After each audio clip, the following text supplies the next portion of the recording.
നമസ്കാരം.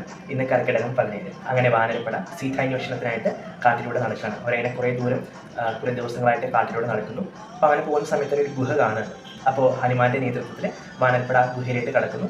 ഗുഹയിലൂടെ കുറച്ച് ദൂരം സഞ്ചരിക്കുമ്പോൾ അവർ സ്വർണ്ണമയമായിട്ടുള്ള, അതായത് രത്നങ്ങൾ കൊണ്ടും സ്വർണ്ണങ്ങൾ കൊണ്ട് ഉണ്ടാക്കിയൊരു വലിയൊരു പ്രദേശം, ഒരു വലിയൊരു പട്ടണം പോലെയുള്ള ഒരു പ്രദേശം അവർ കാണുകയാണ്. അപ്പോൾ ആ വാനരപ്പട അത് കണ്ട് അതിൻ്റെ ഉള്ളിലേക്ക് കയറുകയാണ്. അപ്പോൾ അങ്ങനെ അവർ ആ പട്ടണത്തിൽ ആ ഒരു സ്ഥലത്തിൻ്റെ ഉള്ളിലേക്ക് കടന്നപ്പോൾ അവിടെ ഒരു യോഗിനി താമസിക്കുന്നുണ്ട്. അപ്പോൾ അവർ ആ യോഗിനിയുടെ അടുത്ത് ചെല്ലുകയാണ്.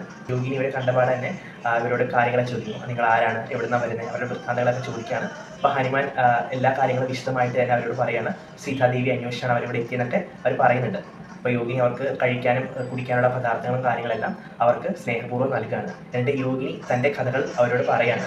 തൻ്റെ പേര് സ്വയംപ്രഭ എന്നാണ്. ഈ പ്രദേശം തൻ്റെ സഖിയുടേതായിരുന്നു. അവളുടെ പേര് ഹേമ എന്നാണ്. വിശ്വകർമാവിൻ്റെ പുത്രിയാണ് ഹേമ. അവരുടെ നൃത്തം കണ്ട് മഹാദേവൻ അവൾക്ക് വരദാനമായിട്ട് കൊടുത്ത സ്ഥലമാണ് ഈ പ്രദേശം എന്നൊക്കെ ഹനുമാനോടും മറ്റു വാനരപ്പടയോടൊക്കെ സ്വയംപ്രഭ പറയാണ്.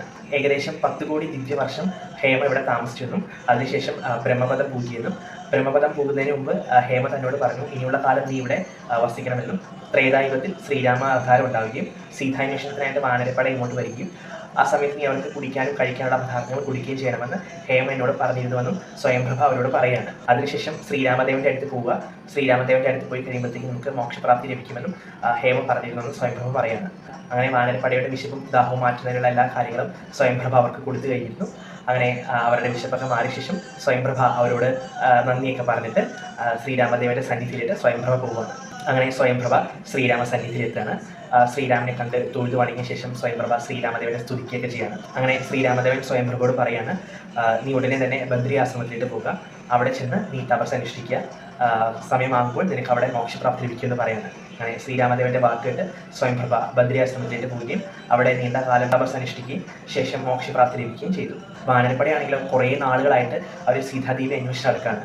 സുഗ്രീവനാണെങ്കിൽ 30 ദിവസത്തിനുള്ളിൽ സീതാദേവി ഇരിക്കുന്ന സ്ഥലം കണ്ടുപിടിച്ച് അറിയിക്കണമെന്നാണ് പറഞ്ഞിരിക്കുന്നത്. അപ്പോൾ അവർ വന്നിട്ട് കുറേ നാളുകളായിട്ട്. അപ്പോൾ അംഗദനാണെങ്കിൽ ഭയങ്കരമായിട്ടുള്ള പേടിയൊക്കെ തോന്നുകയാണ്. അപ്പോൾ അംഗദൻ പറയുന്നുണ്ട്, മിക്കവാറും നമ്മളെ സുഗ്രീവൻ വധിക്കാൻ സാധ്യതയുണ്ട്. കാരണം നമുക്ക് ഇതുവരെയും സീതാദേവി എവിടെയാണ് ഇരിക്കുന്നത് പോലും അറിയില്ല എന്നൊക്കെ പറയുന്നുണ്ട്. നമുക്ക് എന്തായാലും ഈ പട്ടണത്തിൽ തന്നെ താമസിക്കാം. ഈ പട്ടണമാണെങ്കിൽ ഒരു ഗുഹയുടെ അകത്തായതുകൊണ്ട് ആരും കണ്ടുപിടിക്കുകയൊന്നുമില്ല. സുഗ്രീവനെ ദേഷ്യം വന്നാൽ ആദ്യം എങ്ങനെയായിരിക്കും കൊല്ലുക എന്നൊക്കെ അംഗദൻ പറയുന്നുണ്ട്. പിന്നീട് ഹനുമാൻ സുഗ്രീവനോട് പറയുന്നുണ്ട്, നീ ഇങ്ങനെ ചിന്തിക്കൊന്നും വേണ്ട, സുഗ്രീവനെ നിന്നെ വളരെയധികം ഇഷ്ടമാണ്.